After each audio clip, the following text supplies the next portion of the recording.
The storm had passed, but its echo still lingered over the northern forest.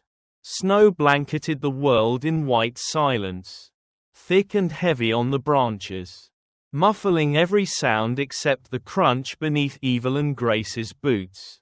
She was 60 now, sharp-eyed, strong-backed despite the years, and accustomed to solitude. For over a decade, she had lived alone in this old log cabin at the edge of the world, where the only company was the wind and the woods.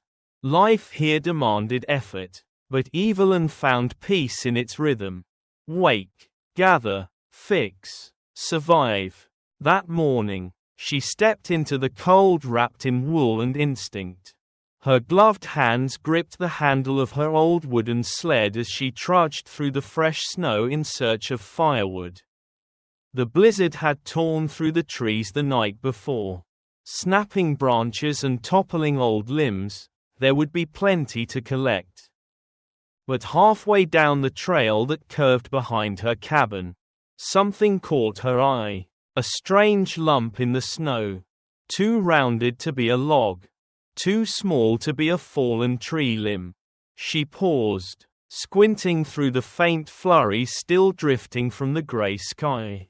The shape was motionless, half buried, with a faint dip in the center, as if it had been breathing.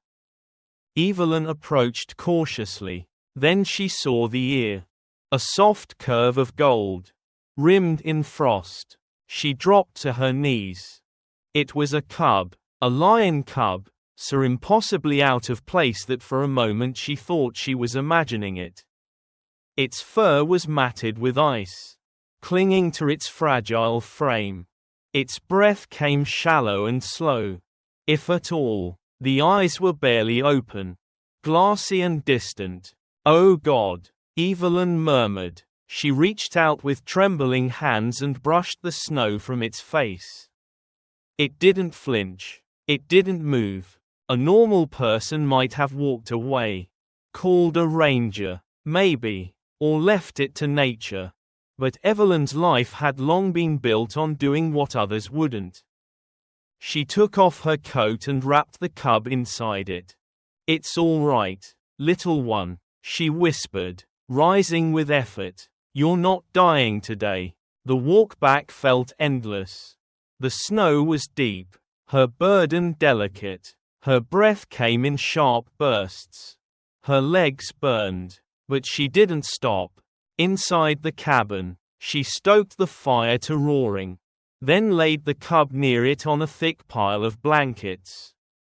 She filled a small bottle with warm goat's milk and offered it drop by drop, brushing the cub's throat to coax it to swallow. Hours passed. Then the cub twitched.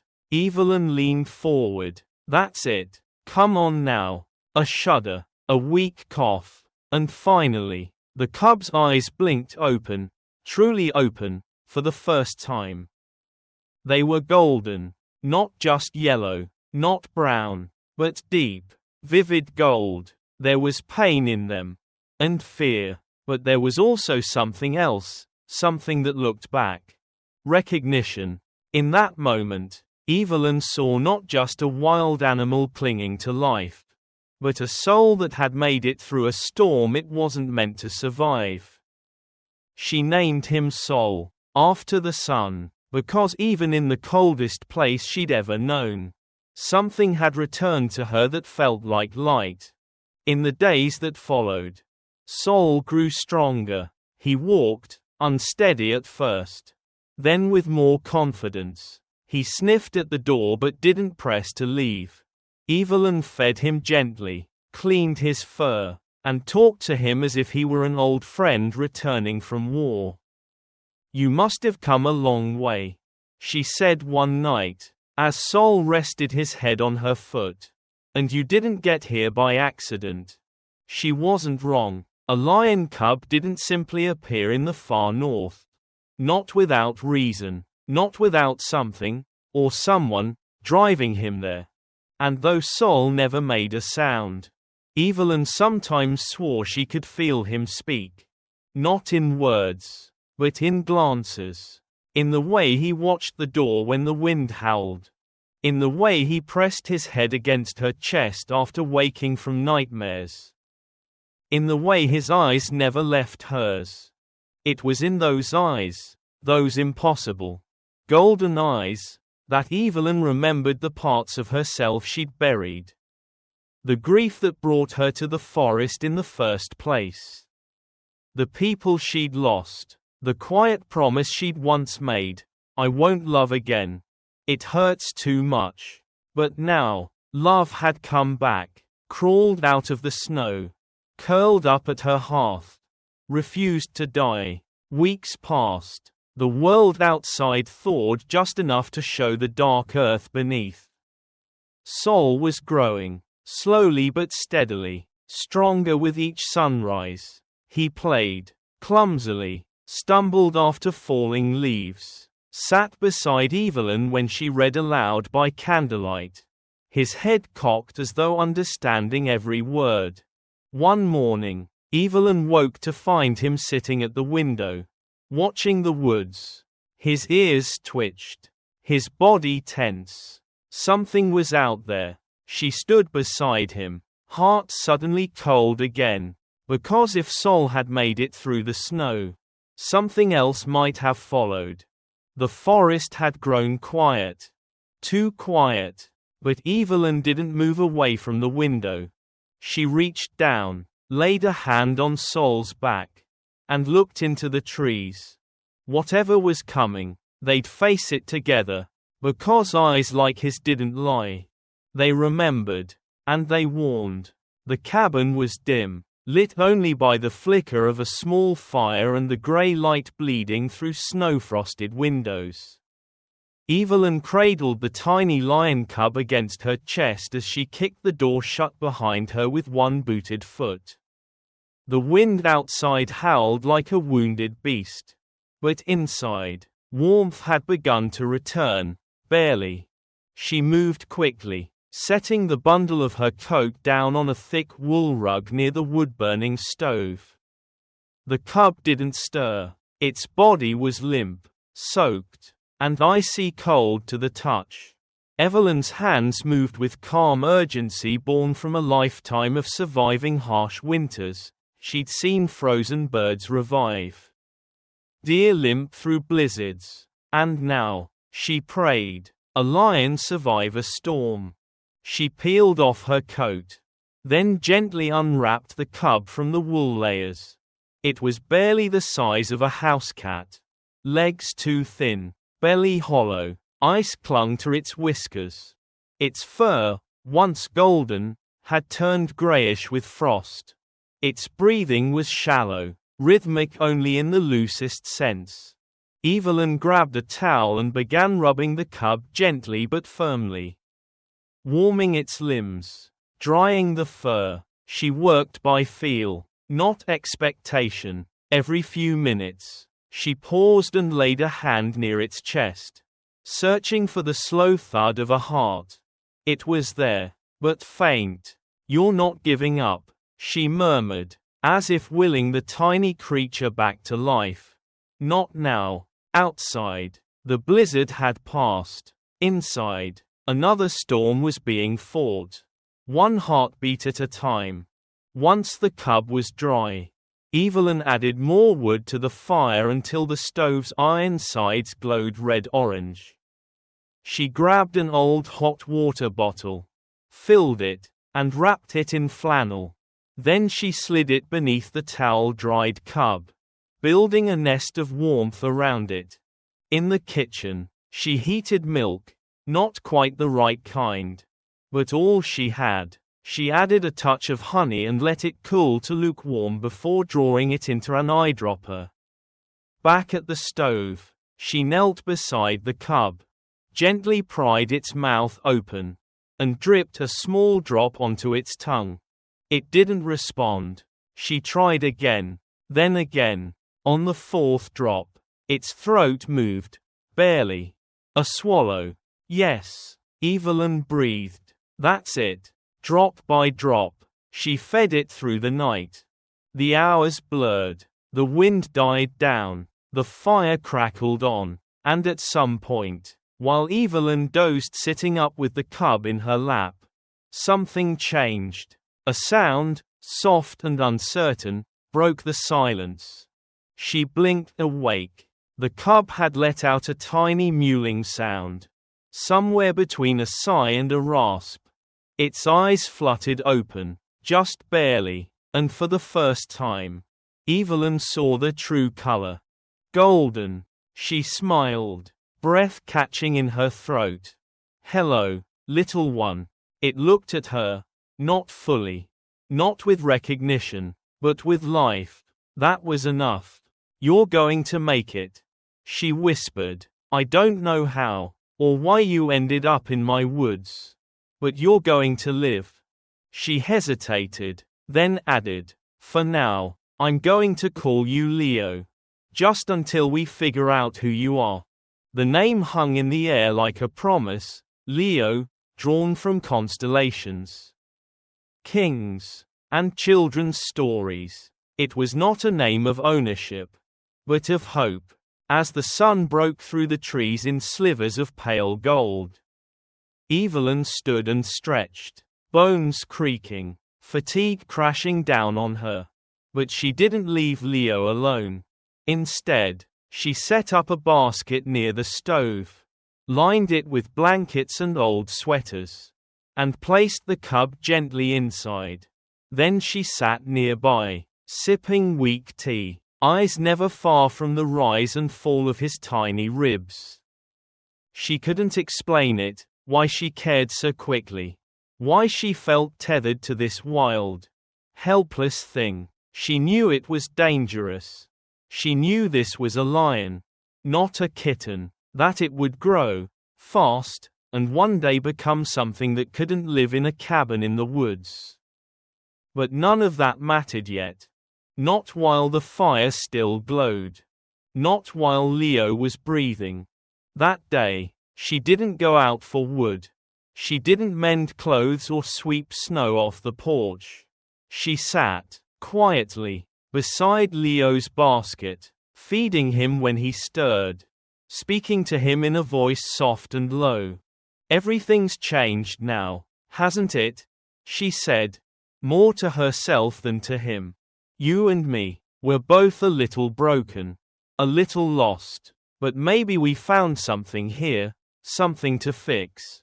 Leo responded with a twitch of his ears, a barely there rumble in his chest. Not quite a purr, not yet a growl. Evelyn smiled, the first real smile she'd worn in months. That night, she lit an extra candle, not out of need, but out of reverence. She watched the flame dance in the quiet cabin, thinking how fragile and bright it was, how easily snuffed out, how stubbornly it could cling to life. Just like him, the snow still lay thick outside, silent and endless, but inside, there was warmth, there was a heartbeat, there was Leo, the first flame. Morning came quietly to the snowbound forest. A faint golden hue crept across the frost-laced windows, painting the cabin in soft, honeyed light. Inside, the fire still crackled, though smaller now, its glow warm against the chill that clung to the air. Leo was no longer the fragile, shivering creature Evelyn had found half buried in the snow. Day by day, his strength returned. His legs, once too weak to lift him, now carried him in clumsy loops around the cabin, often chasing the light that danced on the wooden floor. His coat was glossier, his movements steadier, and his golden eyes no longer vacant. They were alert, curious, alive.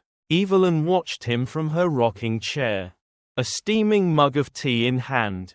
She smiled as Leo pounced on an old woolen mitten she had tossed his way, growling softly in mock ferocity before rolling onto his back in victory. "You're growing faster than I expected," she mused aloud. "You'll be too big for this place soon." Leo flicked his ears but didn't stop chewing on the mitten. Evelyn chuckled. Their days had settled into a quiet rhythm. Mornings were for feeding and cleaning. Midday for gathering firewood or shoveling the snow off the porch. And evenings for rest. Leo followed Evelyn wherever she went inside the cabin, padding after her on oversized paws, curling up by the fire when she read aloud from weathered books or repaired old coats by hand. At night, when the wind howled and snow drifted high against the cabin walls, Evelyn would lie awake listening to Leo's breathing, steady, deep, reassuring, a rhythm she had come to cherish. A reminder that life, even the most unexpected kind, had returned to her world. One afternoon, Evelyn opened the door to let in fresh air and sweep away the accumulating snow on the threshold. Leo hesitated at the doorway, his head low, sniffing the cold wind. Then, without warning, he stepped outside. It was the first time he'd touched the snow since she had carried him home. He placed one paw cautiously down, then another. The chill made him flinch. But he didn't retreat. Instead, he looked back at Evelyn, as if to ask permission, and she nodded. Go on, then. The world's still yours. Leo bounded into the snow, kicking up powder with playful energy, leaping at imaginary prey, tumbling, rolling, then skidding to a stop. Evelyn laughed out loud, heart swelling with a strange mix of joy and ache. From that day forward, their world expanded. Evelyn would bundle up and sit on the porch while Leo explored the area around the cabin, never venturing too far, always returning to her side. They would walk together to the edge of the frozen creek, where he would paw at the thin ice while she tossed small stones across the surface. Listening to the odd, musical tones they made, they shared their meals, Evelyn preparing hearty soups and stews for herself, and specially prepared meat for Leo. She spoke to him constantly, and though he never answered in words, there was an understanding in his gaze, a quiet bond that needed no translation. Sometimes, at dusk, Evelyn would lean back in her chair and listen to the snowfall. Soft, steady, endless. Leo would lie beside her, his body warm against her legs, eyes half closed as the cabin dimmed and the night wrapped around them like a blanket. It was peace, but Evelyn knew, even in the stillness, that it could not last. Leo was no longer a cub. He was growing faster than she could keep up with. His play was heavier, his paws larger, his instincts sharpening. Though he was gentle with her, careful even, there were moments when the wild flickered in him, when he froze at the scent of a distant animal, or growled low at a shadow passing beyond the trees. She never feared him, but she feared what she couldn't give him: freedom. Late one evening, she sat by the fire, watching Leo doze. His chest rose and fell slowly, the light catching in the gold of his fur. She reached out and ran her hand down his back, and he stirred but didn't wake. "You're not mine to keep," she whispered, "and one day, you'll know that too." The thought hollowed her, but she'd made peace with loneliness long ago. What she couldn't bear was caging something meant to run. So she began to prepare, subtly, quietly. She reinforced the cabin's door not to trap him, but so he could come and go safely. She cleared paths through the snow, marked with familiar scents and soft cloths, so he could explore without getting lost. She contacted a ranger station miles away, seeking quiet advice on wildlife tracking and reintroduction, without naming him, only asking theoretical questions. And she started watching Leo more closely. Not as a companion, but as a creature becoming what he was meant to be. The day would come, but not yet. Tonight, the fire still burned. Leo stirred in his sleep, releasing a long, deep sigh. Evelyn looked at him and smiled. They had shared their days. They had shared silence, and laughter, and the language of warmth. Whatever came next, she would face it with the same quiet strength that had carried her through the blizzards of life. For now, there was still time, and in this small, snow-wrapped cabin in the northern wilds, an old woman and a young lion kept each other company, listening to the falling snow. Hearts beating gently in rhythm with the forest. It started with footprints. Evelyn noticed them one morning, human tracks in the fresh snow. Too defined, too deliberate to be random hikers. They led from the far ridge down toward her cabin, then disappeared again into the woods. She didn't panic, but her breath caught. They had found Leo. A day later, a knock sounded at her door. It was gentle, respectful. Evelyn opened it slowly, and outside stood two people bundled in forest green parkas, badges glinting faintly on their chests. Not law enforcement, conservation rangers. The older of the two stepped forward, removing her gloves. "Ma'am, I'm Mara Sinclair, with the Northern Wildlife Conservation Trust. This is my colleague, Jonah." Evelyn nodded, calm but wary. "You're here about the lion?" Mara didn't feign surprise. "Yes, ma'am. We've been tracking reports. Distant sightings. Strange prints. We didn't expect to find anything until we saw the path leading to your cabin." Jonah spoke next, his voice soft. "We're not here to take him away by force. We're here to talk." Evelyn stepped aside, letting him in. The cabin smelled faintly of wood smoke and broth. Leo lay near the fire, head up, watching them with unblinking golden eyes. Mara paused at the sight. "He's healthy." Evelyn nodded. "Stronger every day." They sat at her small table, and Evelyn listened as the rangers laid out their purpose. Leo was not just a miracle, he was a rarity. A lion, somehow lost in the northern wilderness. Raised not in a zoo or sanctuary, but in quiet coexistence. The Trust had been searching for months. Not to capture him, but to find a way to help him thrive in the wild. His origins were still a mystery, but his future didn't have to be. "He can't live in a cabin forever," Mara said gently. "He's a wild creature. You know that." Evelyn did know. She'd known it for a long time, even if she hadn't said it aloud.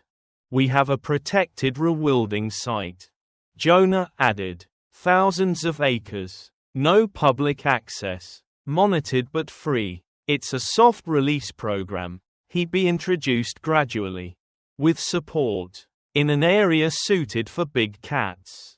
No cages. No spectacle." Mara leaned forward. "You could come with him. At least for the transition. We want your help, Evelyn. You're the only person he truly trusts." The room was silent for a moment. Evelyn looked over at Leo. He was standing now, quietly observing, not tense, not afraid, just aware. She felt something heavy settle in her chest. For months, Leo had been her companion, her light in the cold. She had nursed him back to life, watched him grow, shared with him the quiet peace of long winter days. But he was not hers to keep, and she had never wanted to keep him caged.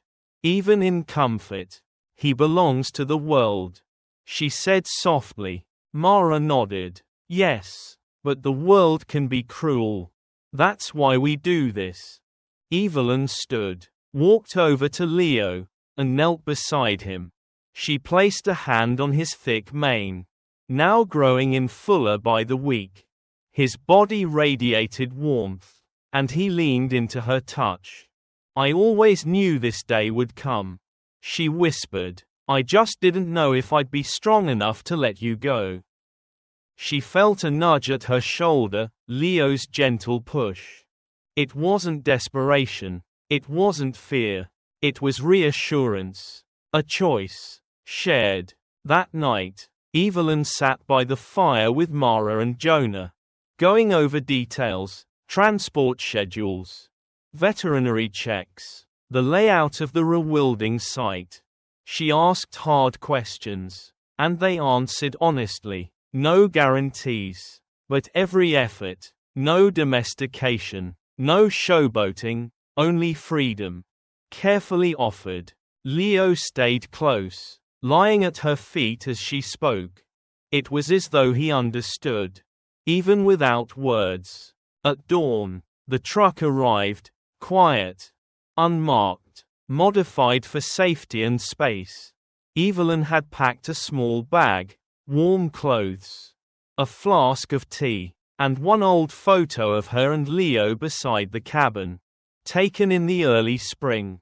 When it was time to go, she didn't cry. She opened the door, stepped into the snow, and watched as Leo walked beside her. He didn't need to be led. He moved forward, confident, powerful, as if a part of him had always known this was the path. At the edge of the woods, Evelyn turned back for one last look at the cabin. Her home, their home. Then she faced forward. She climbed into the passenger seat beside Mara, and they began the long drive toward the rewilding lands, toward the unknown. As the forest blurred past the windows, Evelyn laid her hand against the wall of the truck.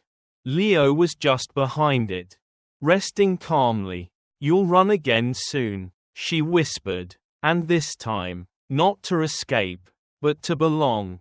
It was the hardest choice she had made in years. And the right one. The forest had shifted. It was subtle at first, the way the wind carried different scents. The rhythm of the birdsong. The occasional silence that stretched just a little too long. Summer had come and gone, replaced by the cool breath of early autumn. Leaves blushed gold and crimson. The cabin stood, unchanged in structure, but not in spirit. It felt quieter without Leo, but never empty. Evelyn had returned alone from the rewilding reserve months ago. She had stayed just long enough to see Leo take his first real steps into the wild. No fences. No commands. No leashes. Just trees, hills, open sky. He hadn't looked back when he disappeared into that vastness.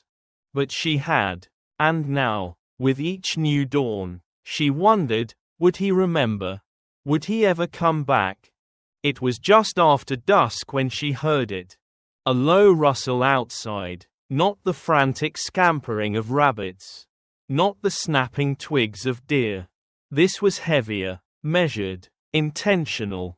Evelyn rose from her chair, the fire in the hearth flickering low behind her.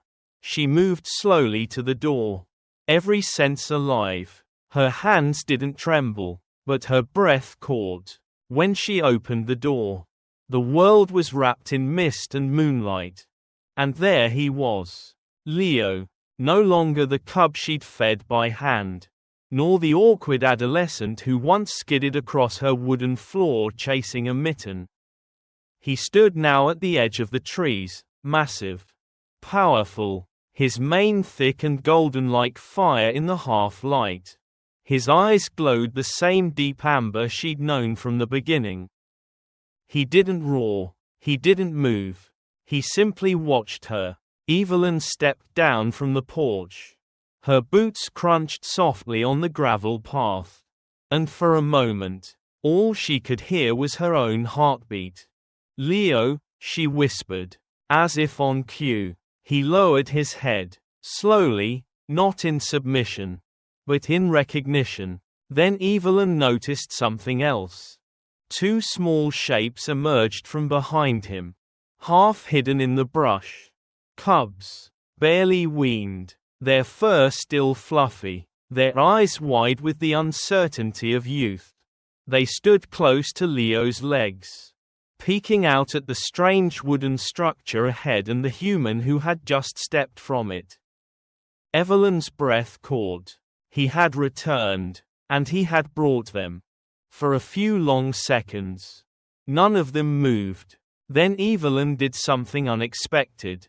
She sat down, right there, in the dirt, cross-legged, like she had when she was younger, when she believed in magic. She didn't speak, didn't wave her hands, didn't reach out. She just waited. Leo took one step forward. The cubs followed, cautious, but curious. The adult lion's gaze remained locked on her. Not challenging, not questioning, just present. Evelyn smiled. There were tears in her eyes. But they didn't fall. She didn't feel grief. She felt something else. Something vast. Something ancient. The forest has returned, she thought. Not just the trees, the birds, the wind, but something greater. Something we once pushed away, and now have been trusted to receive again. Leo stood a few yards from her now, close enough that she could see the scar above his right paw, a faint white line from a tumble long ago near the creek behind the cabin. A reminder that, yes, this was him, not a dream, not a ghost. The cubs explored a few paces ahead, sniffing curiously at a fallen pine cone, one of them batting it softly with a paw. Evelyn let herself laugh, a small, quiet laugh full of wonder. You brought them here, she said softly, to show them, to show me. Maybe Leo would never speak in the language of people. But Evelyn no longer needed words. His presence here, with his cubs, was more than enough. This was not a farewell. This was legacy. She sat with him until the stars bloomed in the sky. She didn't try to touch Leo. She didn't need to. The space between them was full, of memory, of gratitude, of understanding. Eventually, Leo turned. The cubs, sensing the moment, trotted back to his side. But before he disappeared into the woods again, he paused, looked back once more, and in that look, Evelyn saw everything. A cub half buried in snow, a firelit night and a bottle of warm milk. Days of shared silence and quiet joy. A truck door closing, her hand pressed against the glass. And now, this, the return. Leo vanished into the forest, and the cubs followed, their tails flicking behind them like brushstrokes across the canvas of night. Evelyn remained seated for a while, letting the cool air gather in her lungs, letting her chest ache in the best possible way. She rose at last and walked slowly back into the cabin. Inside, the fire still glowed. She added a log and sat once more in her old rocking chair, a blanket across her knees. Outside, the forest breathed, and Evelyn smiled. She hadn't lost something. She had helped it return. Thank you for watching the video. If you enjoyed it, please comment 1. And if you didn't, just hit like. See you in the next videos.